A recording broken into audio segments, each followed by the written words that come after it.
kasi.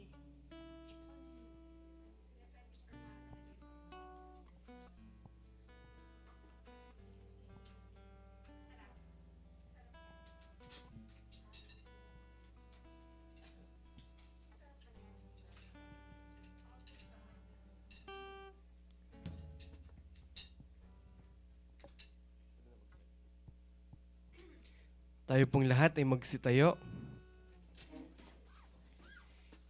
May babasahin po sa inyong verse galing sa mga Hebreo 10, verse 19 to 25.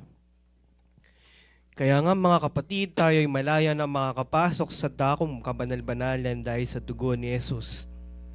Binuksan niya para sa atin ang isang bago at buhay na daang naglalagos hanggang sa kabila ng tabing. At ang tabing na ito ang kanyang katawan. Tayo ay may isang pinakapunong pari na namamahala sa sambahayan ng Diyos. Kaya't lumapit tayo sa Diyos ng may pusong tapat at may matibay na pananampalataya sa Kanya. Lumapit tayong may malinis na budhi sapagkat nilinis na ang ating mga puso at hinugasan na ng dalisay na tubig ang ating mga katawan. Magpakatatag tayo sa ating pag-asa at huwag ng mag-alinlangan pa. Sapagkat ang nangako sa atin ay maaasahan, sikapin din nating gisingin ang damdamin ng bawat isa sa pagmamahal sa kapwa at sa paggawa ng mabuti. Huwag nating kaliligtaan ang pagdalo sa ating mga pagtitipon, gaya ng ginagawa ng ilan. Sa halip, palakasin natin ang loob ng isa't isa, lalo na ngayong nakikita nating malapit na ang araw ng Panginoon. Yes, Lord, patuloy po kami nagpapasalamat sa iyong kabutihan sa nakalipas na isang linggo, Panginoon. Kami ngayon ay nagpapakumbaba sa iyong harapan, Panginoon. Patuloy mo po kaming linisin sa aming mga kasalanan, Panginoon. At patuloy po na kayong kumilos sa aming mga puso, Panginoon, sa pakikinig ng iyong mensahe mamaya, Panginoon. Patuloy mo po kaming baguhin, Panginoon. Harapat ka lamang parangalan, Panginoon, at itaas, Panginoon. Maraming salamat sa pangalan ni Jesus. Amen. Amen.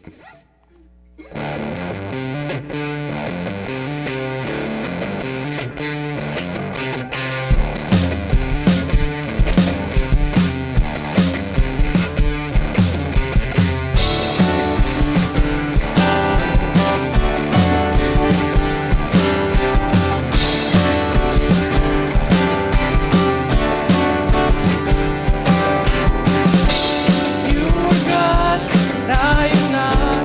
Take the place of my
other name, no other name like Jesus.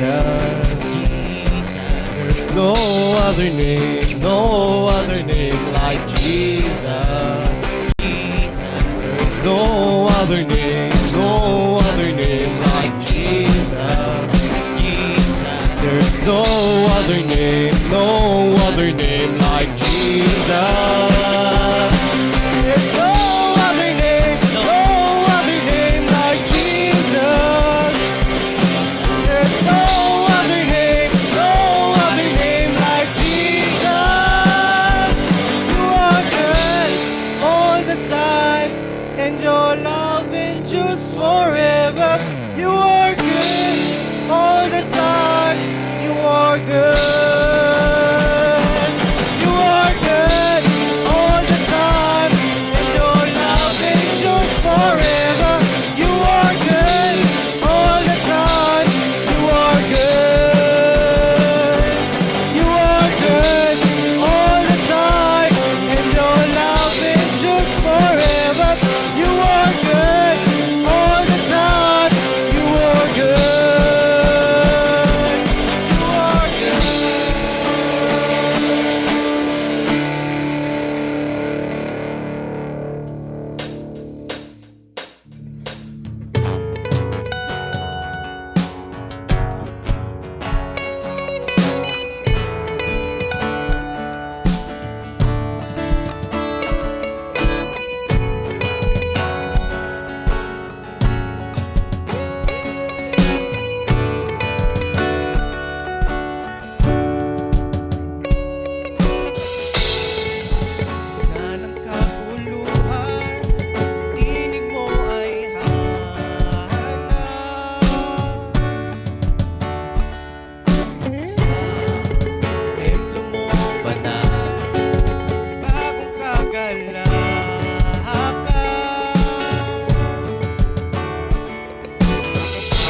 mahihigitan.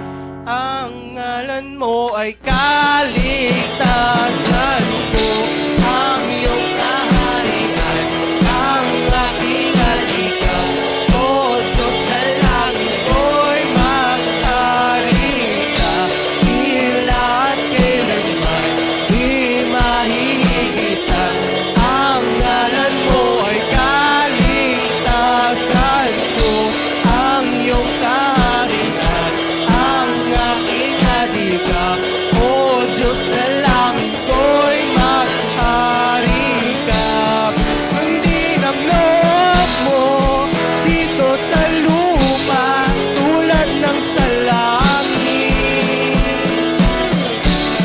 Sa'yo ang kaharian, kapangyarihan at kalwalhatian.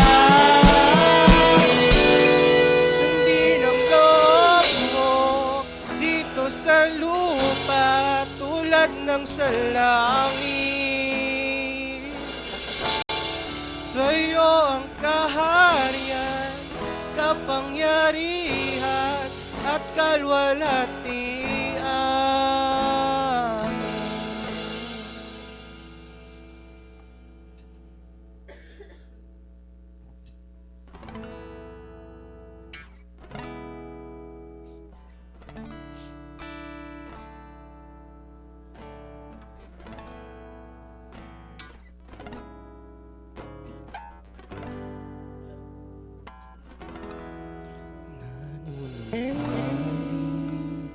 Sa iyong paglinga, dinadalangin ang iyong tanggap. Hinahanap ang iyong katwiran, niyayakap ang iyong kalooban. Nanunumbalik sa iyong dinadalangin ang iyong pagtanggap. Hinahanap ang iyong katwiran, niyayakap ang iyong kalooban.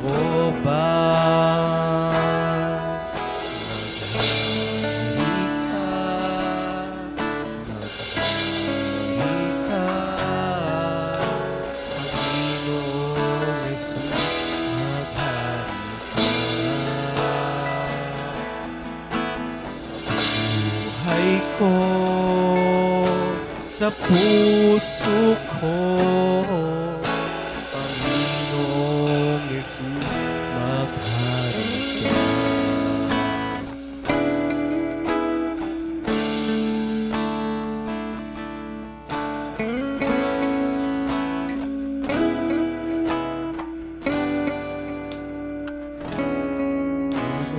Balik sa iyong paglinga, dinadalangin ang iyong pagtanggap. Hinahanap ang iyong katwiran, niyayakap ang iyong kalooban. Maghari ka, maghari ka.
Panginoong Jesus, maghari ka. Panginoong Jesus, maghari ka.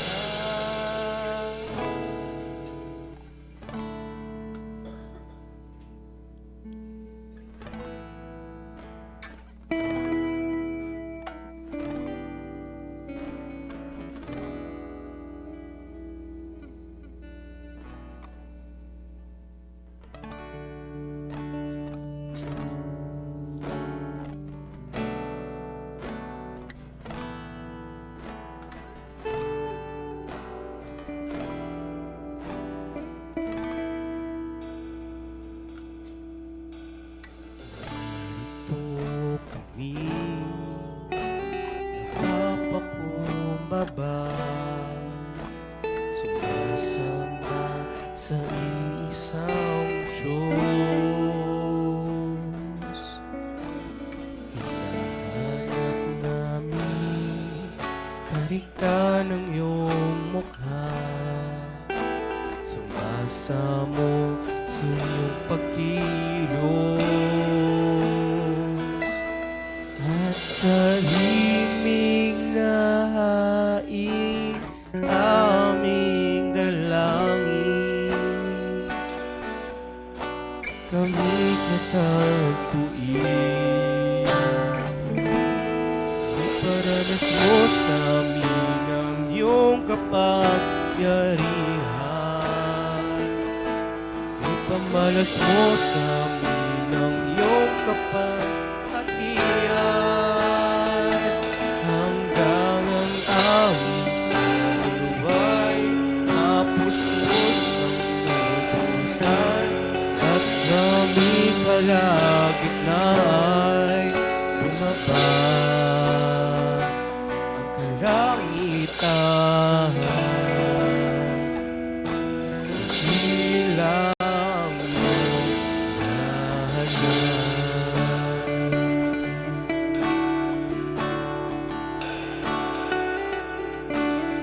narito kami, nagpapakumbaba, sumasamba sa iisang Diyos.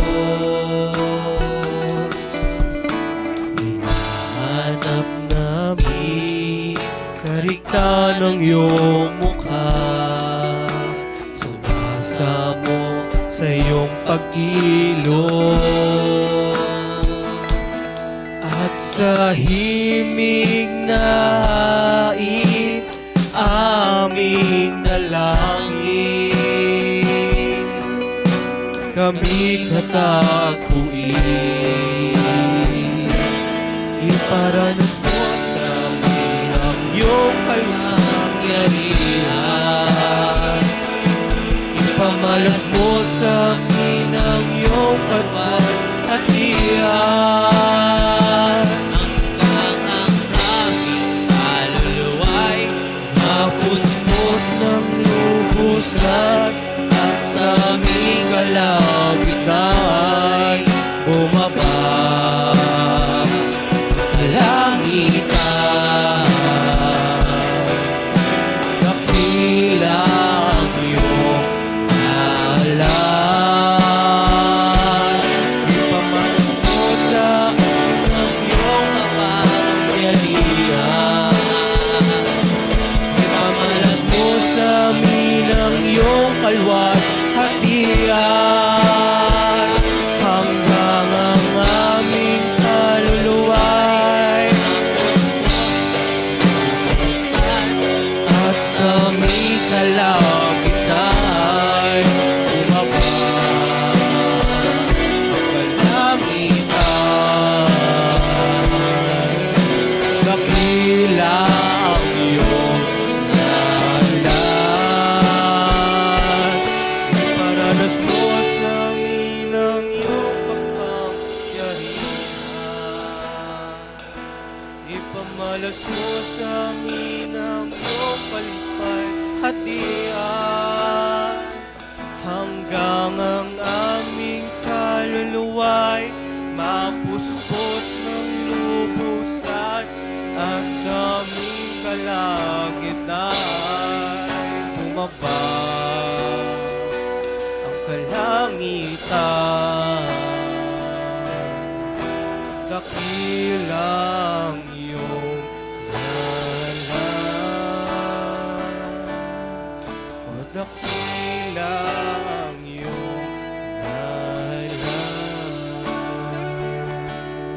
o dakilang iyong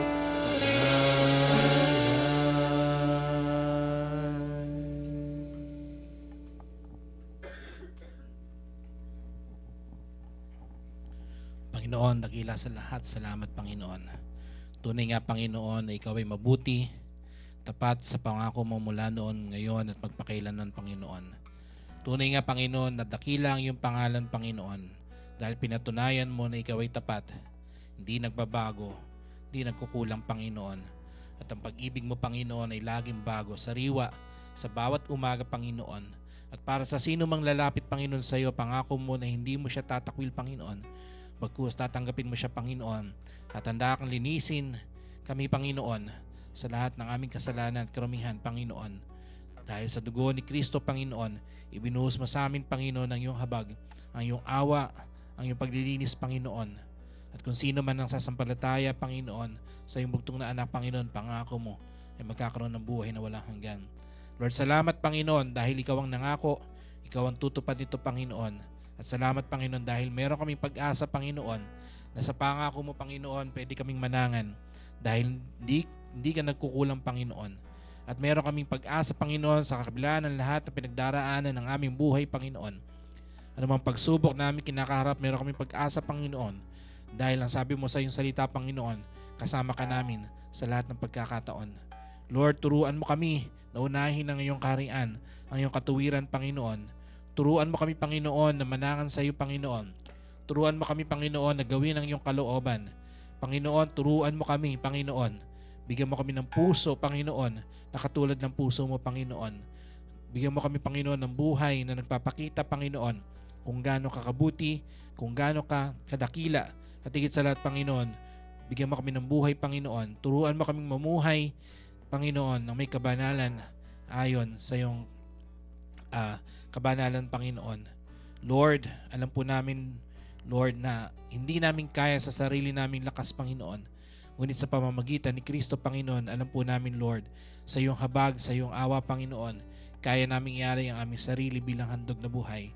Hayaan mo, Panginoon, na ikaw ang patuloy na magbago ng aming isipan, Panginoon, upang hindi kami maging katulad ng mundong ito, Panginoon, bagkus makita sa aming buhay, Panginoon, that we stand out, Panginoon. We go against the flow, Panginoon, ng mundong ito, Panginoon, at mamuhay kami, Panginoon, ng merong kabanalan sa iyong harapan. Lord, anuman ang aming kaharapin na persecution, Lord, anumang aming kaharapin na opposition, Panginoon, mula sa mundong ito, Panginoon, Lord, hindi kami manghihina, Panginoon. Lord, bagkus patuloy naming isipin, Panginoon, ang kalooban mo, Panginoon, dahil alam po namin, Lord, na walang hihigit pa sa mundong ito kundi ikaw, Panginoon. Lord, wala nang mas lalaki pa kundi ikaw, Panginoon. At alam po namin, Lord, pagdating ng panahon, Lord, makikita namin lahat ng bunga ng aming pagpapagal, Panginoon. Pag dumating kami sa panahon, Panginoon, na muli mo kami sunduin, Panginoon, at makasama kami, Panginoon, sa iyong kaharian. Lord, patuloy mong bigyan ng bawat sa Panginoon ng lakas ng loob, Panginoon, na patuloy na mamuhay, na dinideclare, Panginoon, na iyong salita. Na binabahagi, Panginoon, sa iba yung mabuting balita, Panginoon, ng pag-ibig at pagpapatawad at pakikipagkaisa, Panginoon, na una mong binigay sa amin, Panginoon. Lord, bigyan mo kami ng lakas na loob, Panginoon, na abutin yung aming mga kamag-anak, mga kaibigan, mga kapitbahay, Panginoon, mga katrabaho, mga klase, Panginoon, upang ibahagi sa kanila, Panginoon, Lord, yung mensahe, Panginoon, ng kapatawaran sa pamamagitan ni Kristo, yung mensahe ng buhay na walang hanggan sa pamamagitan ng aming Panginoong Jesus. Lord, gamitin mo kami, Panginoon, bilang liwanag sa mundong ito na puno ng kadiliman. Gamitin mo kami, Panginoon, bilang mga asin, Panginoon, sa mundong ito, Panginoon, na punong-puno, Panginoon, ng kapaitan, Lord. At hayaan mo, Panginoon, sa pamamagitan namin, Panginoon, maitaas ang iyong pangalan. Sa pamamagitan namin, Panginoon, mapakita namin ang liwanag na nagmumula sa iyo. Lord, alam po namin, Lord, kaya mo kaming gamitin anuman ang aming kalalagayan, Panginoon, dahil ikaw ang Diyos na kaya mag-transform, Panginoon, sa sinuman. Lord, ayaw mo kaming gamitin, Panginoon, kung anong meron kami, Panginoon, dahil hindi namin to gagawin sa sarili namin lakas, Panginoon, kundi dahil sa pamamagitan ng lakas na bigay sa amin ng aming Panginoong Jesus. Lord, kami bilang isang church, Panginoon, gamitin mo kami bilang liwanag, Panginoon, sa mundong ito. Gamitin mo kami, Panginoon, upang marami pang tao, Panginoon, na makakilala sa iyo.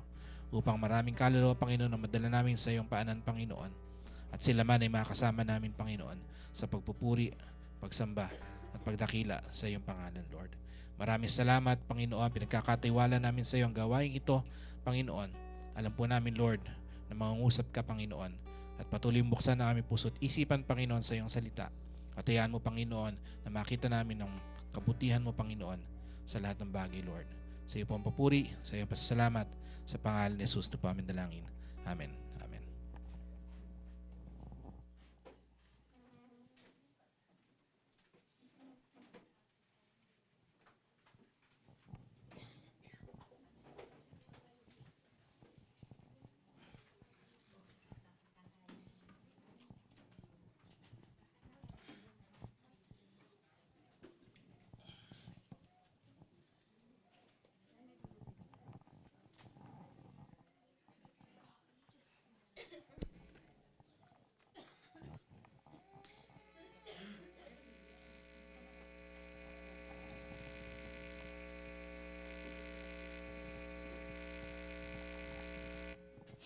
Muli, Panginoon, tinataas po namin sa iyo ang aming mga kaloob sa umagang ito, Diyos. Sabi nga, dahil sa aming pagbibigay na mayroong kasiyahan sa aming mga puso, kaya po mag-bless sa bawat isa sa nandirito, Diyos. At dahil alam namin, Panginoon, ang biyaya ito sa aming harapan, o Diyos, ay magamit para sa iyong gawain. Muli, maraming salamat. In Jesus' name I pray. Amen.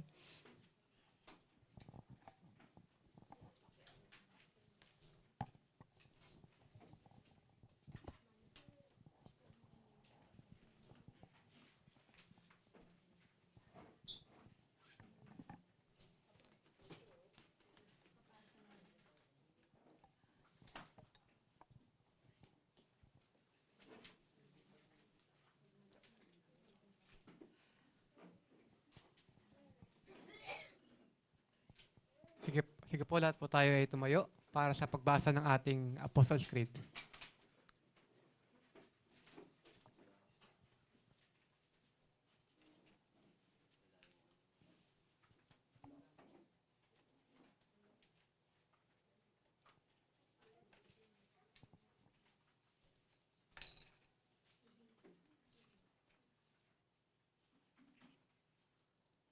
Sabay-sabay po tayo. 1, 2, 3.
Good morning po.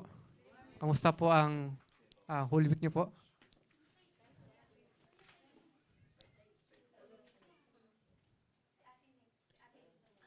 So, sino po nakakaalala ng last week na series? Last month na series? New. February 1 na po ngayon. So, papasok po tayo sa tinatawag nating the month of love.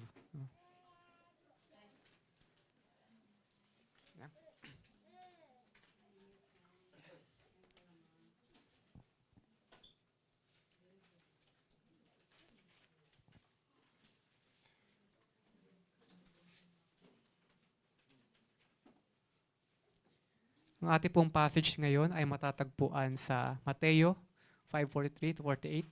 So, nandiyan po sa inyong mga bulletin. Basahin ko lamang po. Verse 43. Narinig ninyong sinabi, ibigin mo ang iyong kapwa at kamuhian mo ang iyong kaaway. Ngunit ito naman ang sinasabi ko, ibigin ninyo ang inyong mga kaaway at ipinalangin ninyo ang mga umuusig sa inyo, upang kayo'y maging tunay na mga anak ng inyong Ama na nasa langit.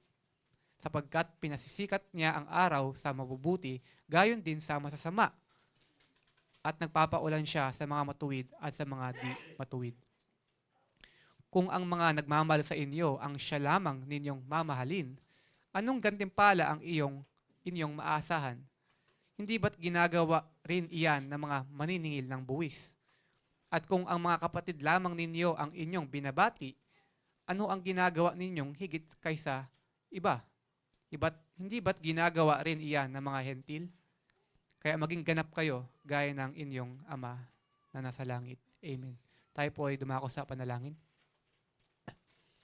Amang Diyos, salamat po sa panibagong buhay na binigay niyo sa amin. Salamat po sa Sunday na ito na isang privilege, O Lord, na mapakinig ng iyong salita. Lord, ipakilos niyo ang banal na Espiritu sa amin upang maintindihan namin ang nilalaman ng talatang ito. Lord, let us apply these truths as we become witnesses in the world, Lord. Lord, help your congregation. Help us and be with us, Lord. In Jesus' name I pray. Amen. Amen. So ang title po ng message ngayon ay, ang series pala ay Faces of Love. So ang aking tinitle ay Kalaban o Kalab-an. So, Kalab-an. So, very obvious naman po, no, na yung tema ng talata ay tungkol sa pagmamahal sa kaaway. Bakit? Bakit nga ba ito sinasabi ni Jesus? Si Jesus mismo po yung nagsasalita dito. Mahalin mo ang iyong kaaway at ipanalangin mo ang umuusig sa'yo. Bakit? Dahil tayong mga tao, mahilig tayong mamili kung sino yung mamahalin natin. Mahilig tayong di mamini-mine mo. Mamili lang nung beneficial sa atin, yung mga kakilala natin, yung malalapit sa atin. Pero yung mga kaaway or mga strangers, hindi sila object ng love natin.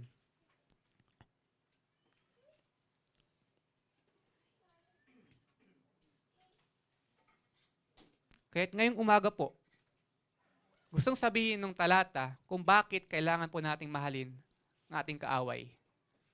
Why should we love our enemies?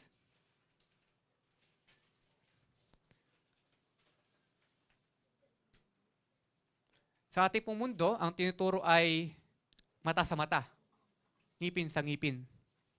Pero yung paraan ng kingdom ng ating Panginoon, taliwas sa paraan ng mundo. Kung sa mundo, mata sa mata, sa atin, kung kuhain ang mata natin, bibigyan natin ng tinapay. Loving our enemies, ito po yung marka ng isang pagiging Kristiyano instead of seeking revenge. Kaya't ang unang rason po, number 1 sa balota,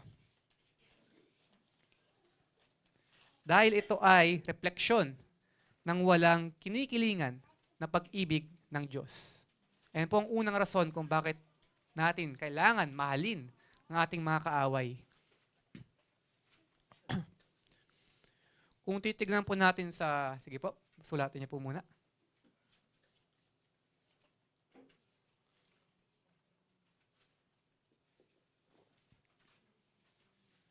Kung titignan po natin sa verse 43, may binabanggit si Jesus dito na saying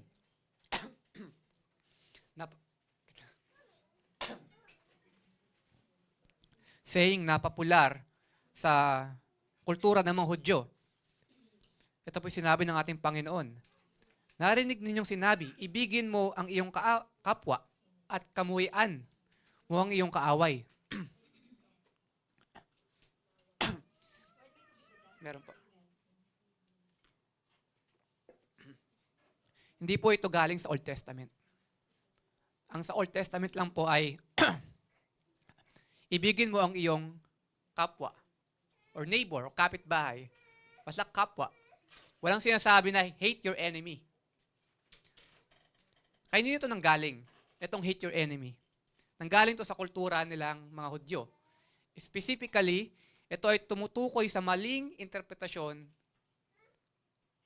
ng Leviticus 19:18. No? Binago nila yung meaning ng neighbor. Yung mga interpreters, binago nila yung meaning ng neighbor. Ginawa nilang mga kapwa Hudyo lang. Hindi kasama mga Hentil, no? Hindi kasama mga Romano o ibang mga lahi. Kaya pag sinabi nilang ang neighbor ay Hudyo lang, then lahat kalaban na. Then lahat, di na nila neighbor. Then lahat, di na nila kailangan mahalin. Pero mali yung tinutukoy dito, mali yung interpretation ng neighbor dito ng mga mambabatas. Kaya mas tama o accurate yung kay Jesus, no? Yung neighbor ay lahat ng nilalang ng Diyos.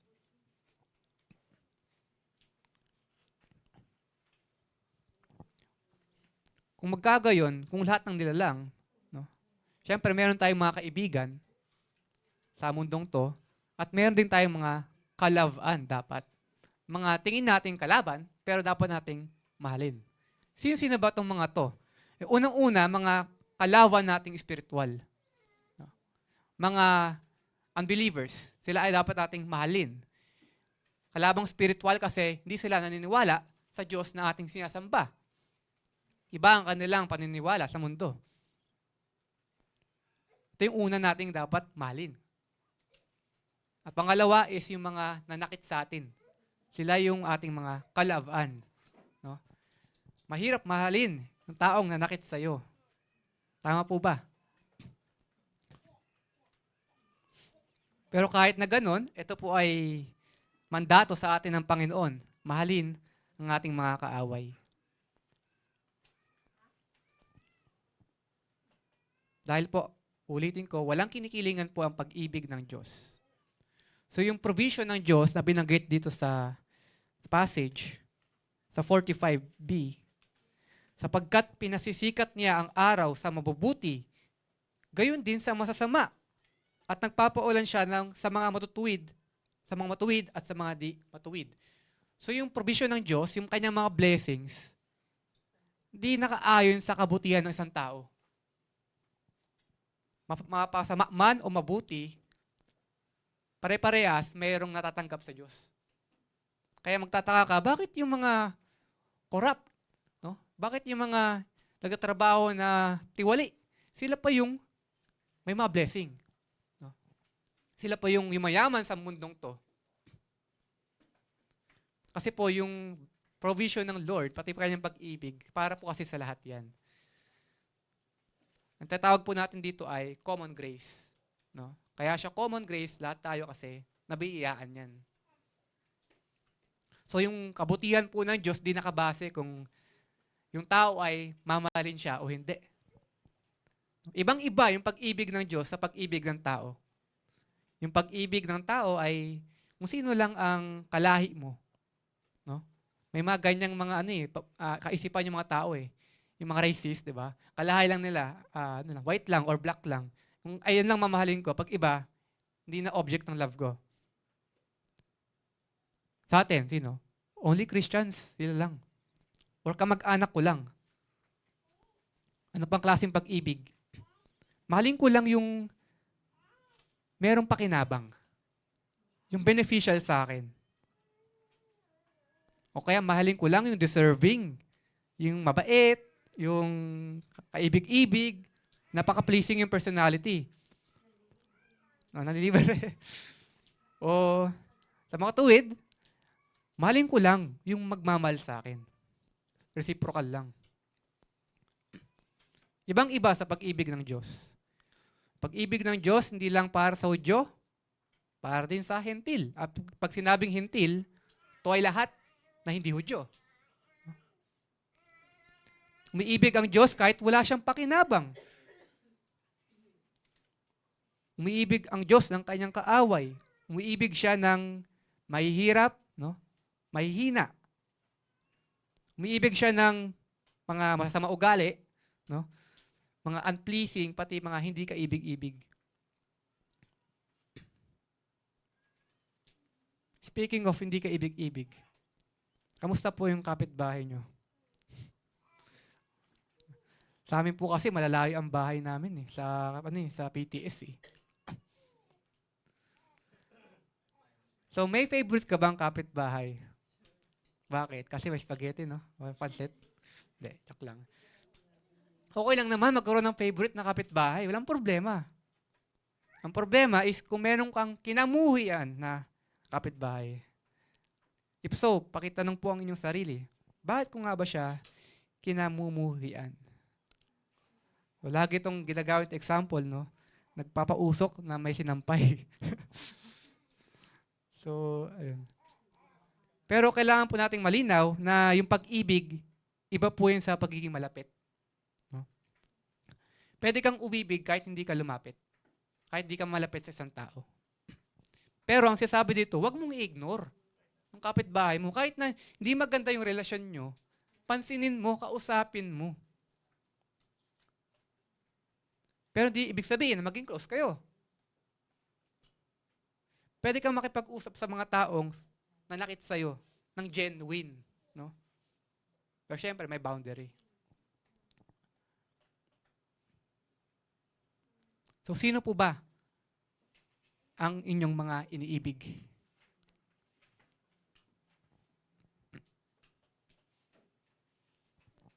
At pangalawa, dahil ito ay palatandaan na tayo ay kabilang sa Kanya. Dahil ito ay palatandaan na tayo ay kabilang sa Kanya.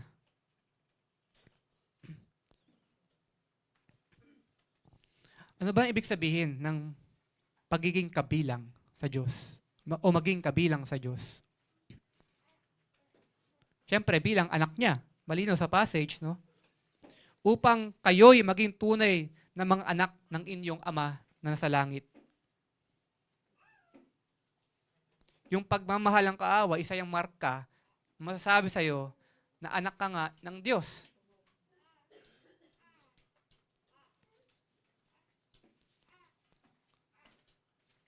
Narinig niyo na pa ba sabihin sa inyo ng iyong kamag-anak o kaibigan na yung phrase na to, anak ka talaga ng ama mo. Sabihin, nagmana ka sa ama mo. May mga characteristics na meron yung ama mo na meron ka.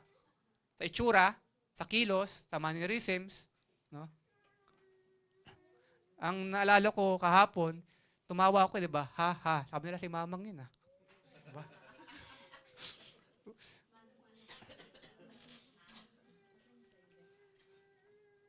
So yun, nakikita ba sa atin na tayo anak ng Diyos? May mga marka ba? May visible manifestations ba? At ano ulit yung titukoy doon? Pagmamahal sa kaaway. Pero tandaan po natin, yung marka na to, yung palatandaan na to, ito ay pruweba kung nakainino tayo. Hindi ito paggawa para maklaim natin o ma-attain natin yung pagiging anak natin. No? So hindi tayo nagmamahal para maging kabilang, kundi dahil tayo ay kabilang na.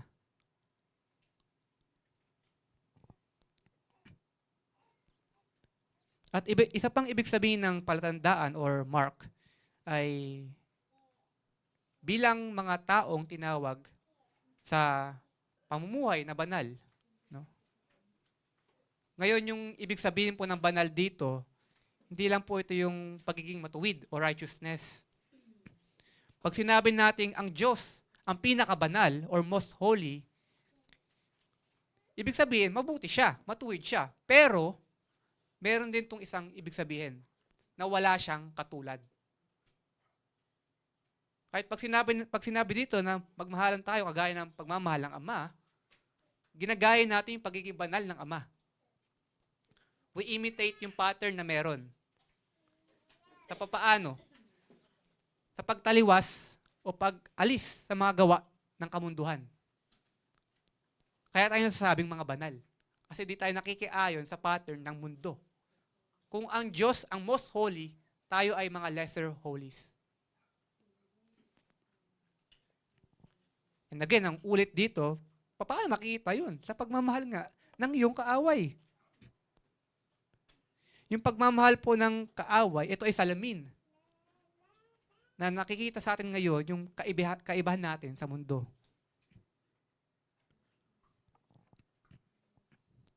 So anong gawain ng isang Kristiyano pag may nanakit sa kanya?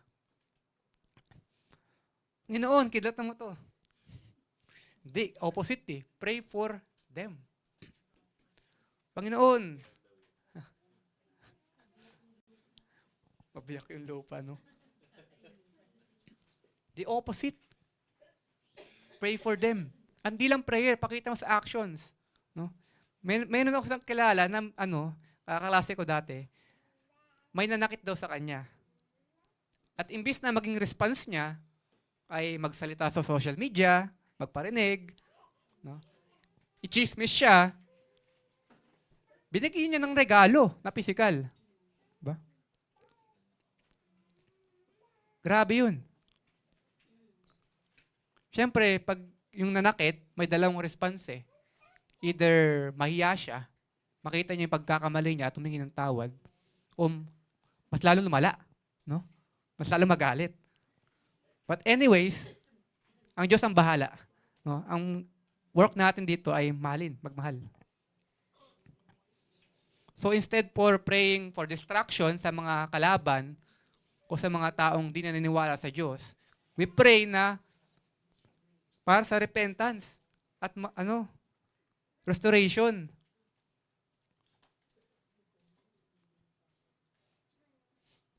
And lastly, dahil ito ay salamin ng ganap o perpektong kalikasan ng Diyos. Salamin ng ganap o perpektong kalikasan ng Diyos. Ngayon, maaaring matanong mo eh. Sabi dito, maging ganap ka o perpekto dahil ang amang mong nasa langit ay perpekto. Lord, ang imposible naman nun. Paano makakamit yung klaseng pag-ibig na yan? Ito yung importance ng pag-aaral ng salita eh. Yung perfection dito, hindi yung walang bahid ng kasalanan o walang pagkukulang. Ang perfection po dito ay tumutukoy sa pagmamahal na walang alinlangan, walang kondisyon, walang pinipili. Ang passage po natin ay tumutukoy sa bakit tayo magmahal, hindi kung ano ang pagmamahal. So yung perfecto po dito, ang ibig sabihin po nito ay completeness, hindi flawlessness. Iba yung pagiging kompleto sa pagiging flawless.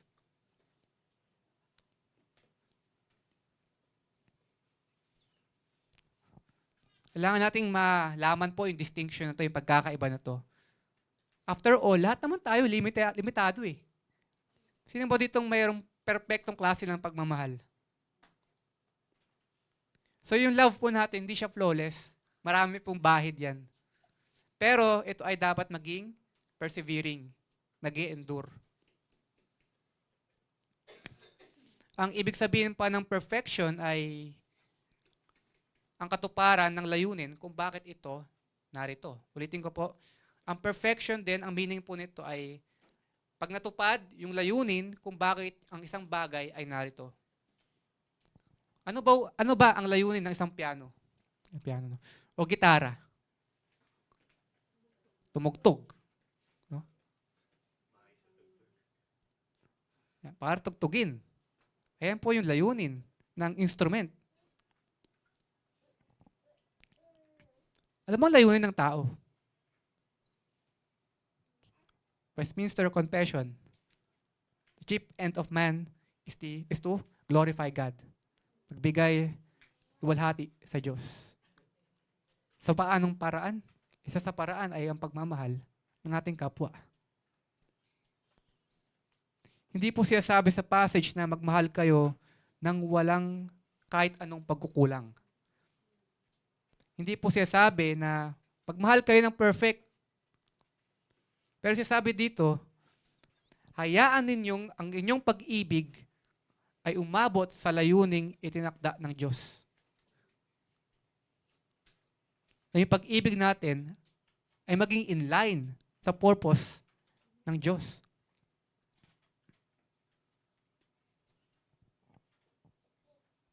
Ang pag-ibig po ay masasabing perpekto sa atin kung nakamtan nito yung layunin na to. Ang maihayag kung sino ang Diyos. Sa tingin niyo po ba, kung ini-snub nyo yung kaaway, hindi nyo pinapansin, no? Nahayag ba si Jesus? Malamang sa malamang hindi.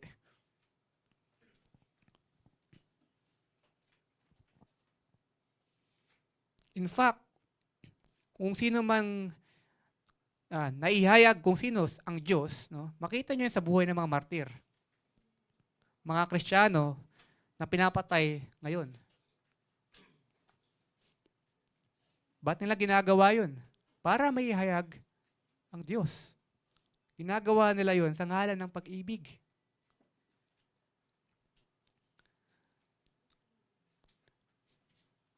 Anong klase po ba ng pag-ibig?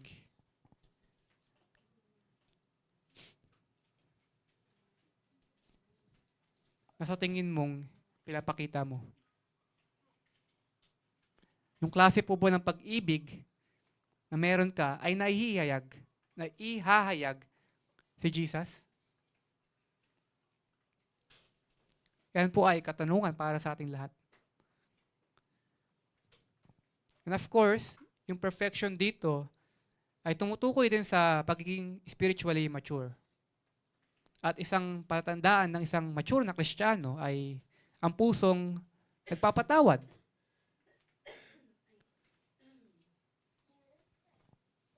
Kahit na malaki yung o grabe yung ginawa sa'yo ng iyong kapwa, actually, mas malala pa nga kung mas malapit pa yung nanakit sa'yo. No?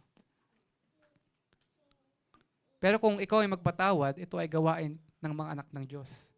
Ito ay sign ng perfection, ng spiritual maturity. Kahit ngayon po, gusto kong mabanggit sa paanong paraan ba naging perpekto ang pagmamahal ng Diyos.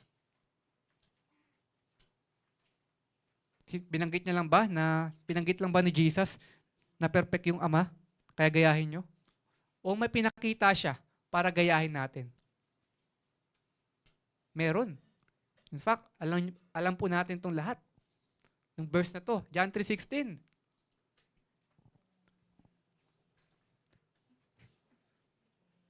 Dito natin makikita yung pag-ibig niya para sa lahat. Pero hindi lahat maniniwala. Whosoever believes. Ito yung pinamdakilang expression ng kanyang pag-ibig. Pag sinabi po natin ang pag-ibig ng Diyos ay unconditional, ibig sabihin po nito na wala tayong maidadagdag para maging kamahal-mahal sa Kanya.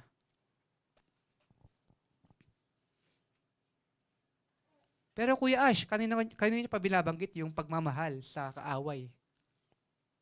No? Kaya mayroong babala dyan na nakasulat eh. Kasi yung pagmamahal sa kaaway o pagmamahal sa kapwa, distorted na yan ng mundo. Corrupted yan ng mundo. In fact, yung pinapakita ng mundo na pag-ibig sa kapwa ay madalas hindi talaga tunay na pag-ibig. Bakit? Dahil kailanmay ay di dapat paghiwalayin ang pag-ibig sa katotohanan. Ang pag-ibig at katotohanan ay magkakabit. Laging magkasama. Para di natin ma-misinterpret yung pag-ibig dito na para bang wala nang saysay yung kasalanan. Sa tingin ng iba, ang pagmamahal ng kaaway ay ibig sabihin ng ito tolerating, no? Or excusing yung kanilang maling ginagawa. Hindi eh. Basahin po natin sa unang Korinto 13:6. Sige po, kung pakibukas po ang inyong mga Biblia. Unang Korinto 13:6.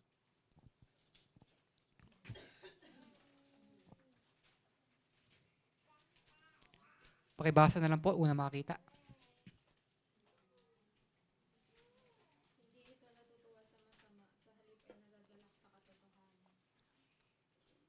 Malinaw po. Ang pag-ibig po ay nagagalak sa katotohanan. Magkasama po ang pag-ibig sa katotohanan. Ang pag-ibig po ay may kasamang rebuke at correction. Pag-ibig po yun, yung pag-correct.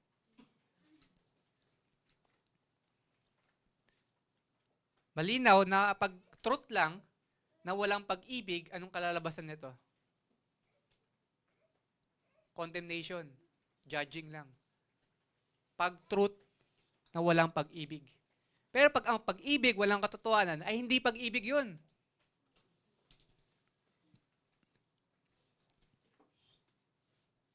Example, siguro sa mga kabataan, alam nyo ito, no? Pag tumitingin kayo ng social media.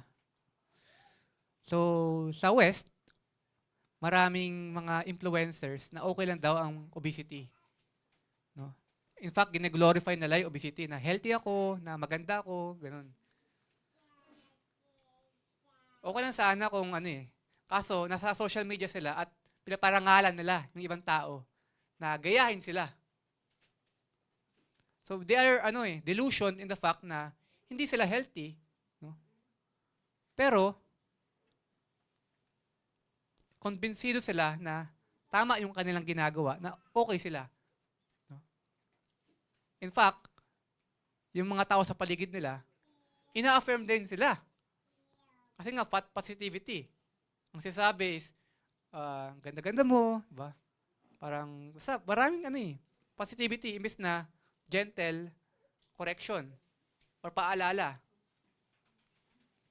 Ito ang dulot ng pag-ibig na walang katotohanan. And in fact, uulitin ko, hindi talaga pag-ibig yun.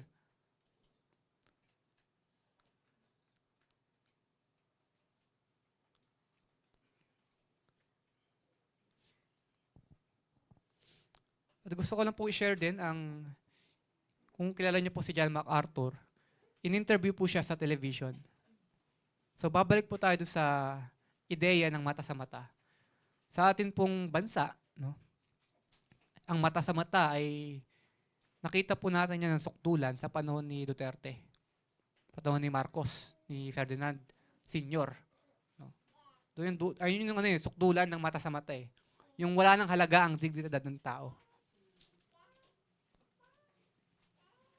Kaya yung in-interview si MacArthur, tinanong siya, sumagot siya. Kasi yung mga nag-i-interview sa kanya, tinatanong, bakit walang hustisya sa lipunan?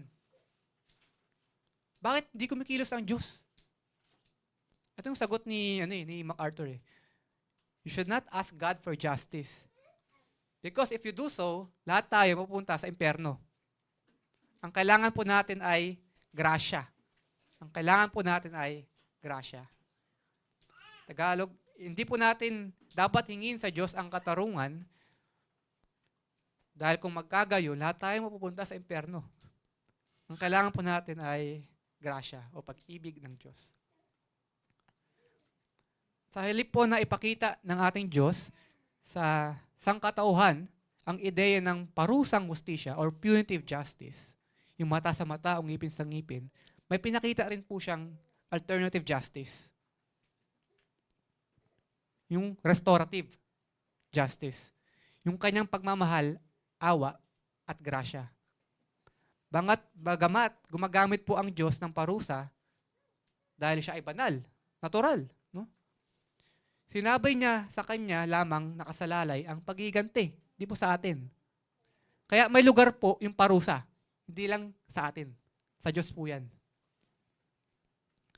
Siya lamang po ang qualified sa pagpaparusa, hindi po tayo. Ito rin ang batayan dapat ng hustisya ng bansa natin at ng lipunan. Ang layunin po dapat ay rehabilitation or pagbabalik loob o pagbabago, hindi po karahasan o pagkitil ng buhay. Kaya po, imbis na saktan mo o pagkamuhian mo ang iyong kapwa, mahalin mo. Bakit? Dahil hindi po sinusuklian ng Diyos ang masama sa masama, bagkus sa mabuti. Yung perpektong klase po ng pagmamahal na pinakita ng ating Panginoon, yung kanyang unbiased love, walang pinipiling pag-ibig, pinakita niya po yan sa krus.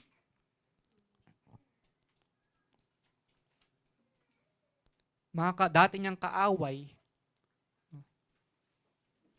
pero namatay siya para sa mga kaaway.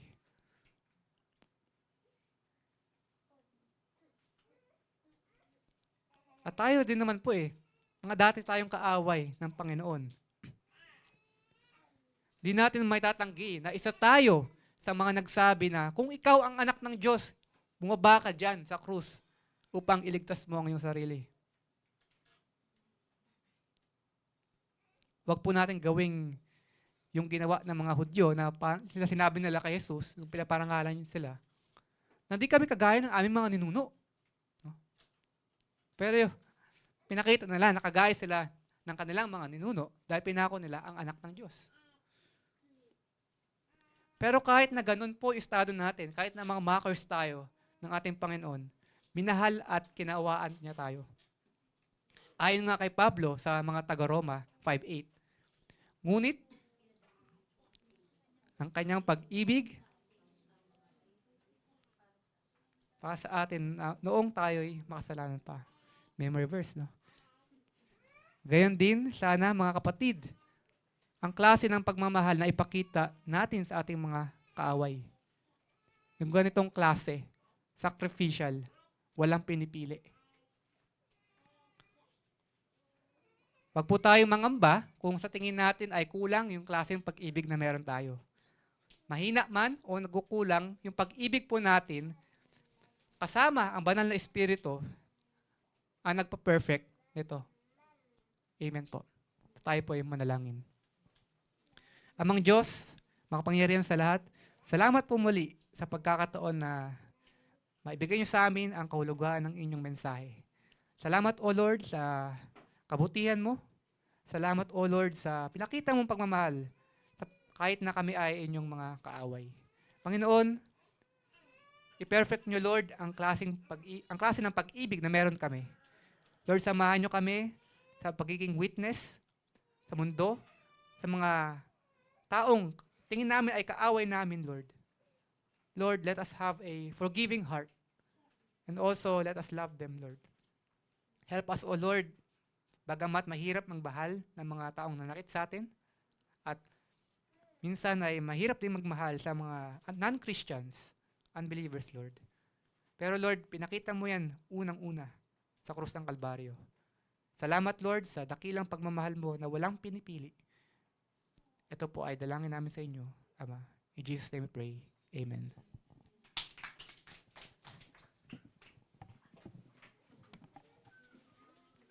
Announcements po. Next week po, umattend po ulit tayo. Kung ang topic po natin ngayon ay bakit kailangan magmahal, next week po ay ano ang pagmamahal?